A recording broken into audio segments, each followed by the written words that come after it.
It is genuinely quite rare to be able to physically smell desperation, and yet here we most assuredly are.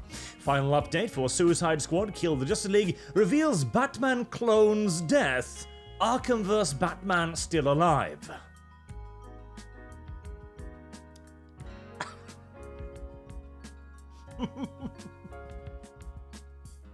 That has got to be the literal definition of too little, too late. And you know why they're doing this. They're doing this because they were kind of hoping that the Suicide Squad would, in essence, launch them into a new kind of Arkhamverse, to move them forward, to become the live service game that they could ride for years and years with microtransactions and new characters and skins and etc. But it flopped. It flopped unfathomably hard, and now that they've finally run out of their contractually agreed DLC, they are pulling the plug as fast as they humanly can, whilst attempting to salvage the bits and pieces. Oh no, he's actually not dead. Please, we can still salvage the Arkhamverse somehow. I don't know if you can.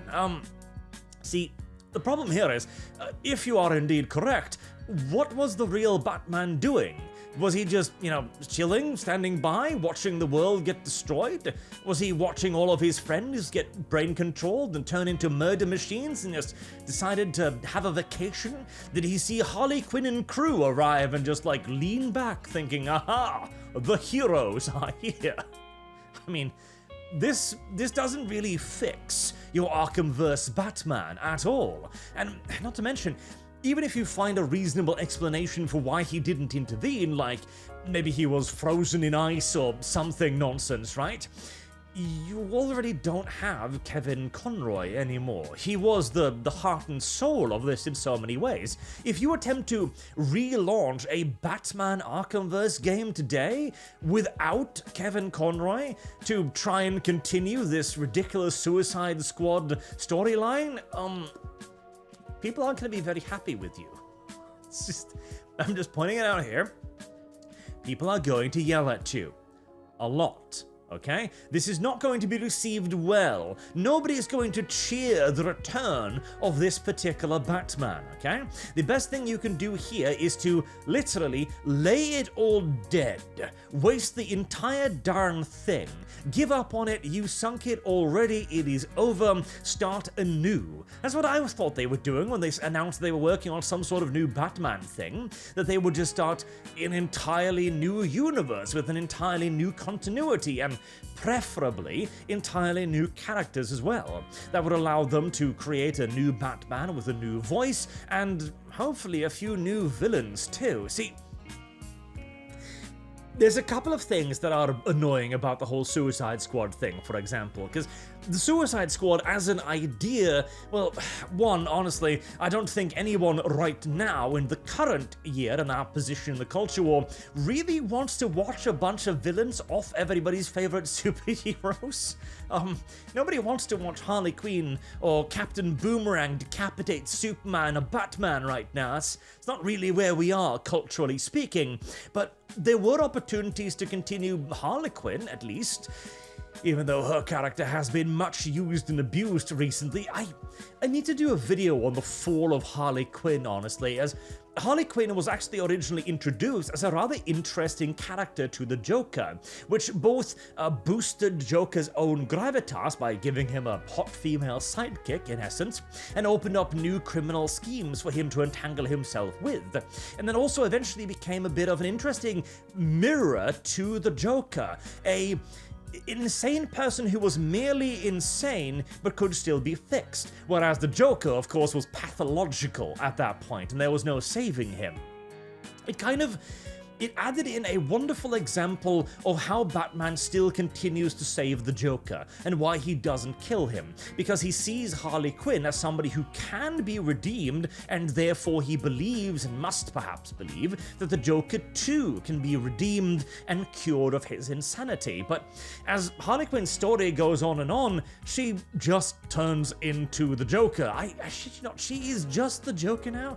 She is a murderous, maniacal, crazy woman who is also, he even has his goddamn origin story now. She went into a bath of acid, jumped into it in the current canon, and made herself into Joker, but female. And hey, even in the second Joker movie, she is the Joker. She is the one who seduces Joaquin Phoenix. She is the one who tries to start a movement. Harley Quinn is just the Joker now, and that doesn't make her better, it makes her worse. It makes her more boring. It deconstructs what used to be a genuine separate character, and now it's just the Joker, but with a vagina. Great. There was a lot of opportunity there to do a Harley Quinn style game, to better explore how she might turn sane, even though I would personally argue that a true victory for Harley Quinn would not be to continue to be insane, but to be so on the good side of things, but rather to become sane again. But at least that would be a potentially worthwhile sidestep, whereas this very much so is not. You cannot bring back this Batman. You've already ruined him. Even if you say you didn't actually kill him, you've already undermined him to the point where he's not the Batman anymore. He's not that character anymore. And everyone is going to see through your paper-thin excuse of, oh, it was actually a clone of him who died. Nonsense. Nobody's going to buy it. Nobody's interested anymore. You've already wasted this political capital, and the only way you can even attempt to salvage it would be, personally, I would say a full-on return to the roots. They should make a Batman game of the oldest style they can. Go full Arkham, basically. A nice, linear, straightforward adventure where Batman is put opposite a immiscible, evil villain, and he saves everybody. Then you bring in lots of cool side characters to basically go, it's Batman, to hype him up, to deliver him as the classic character.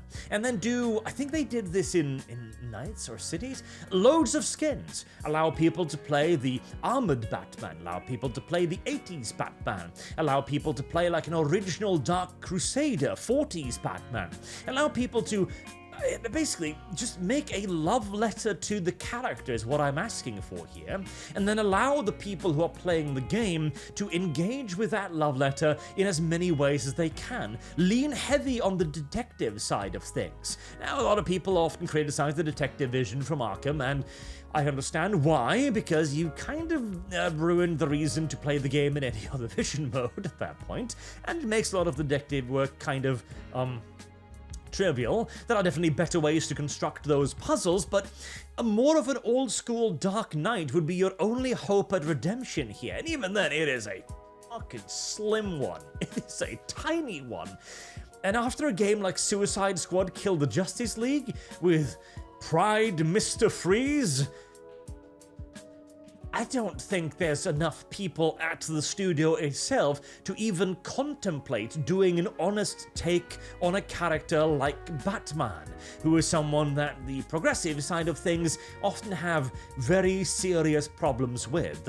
I do not believe they could do Batman honestly and straight up in the old school without somehow trying to take the piss out of him, which is largely what the Suicide Squad was intended to do, to move the focus away from the straight-laced characters that the progressives no longer wish to portray, and over onto a bunch of people of more diverse backgrounds, colors, genders, and a more flexible morality, which they could then massage into a more appreciable form for themselves.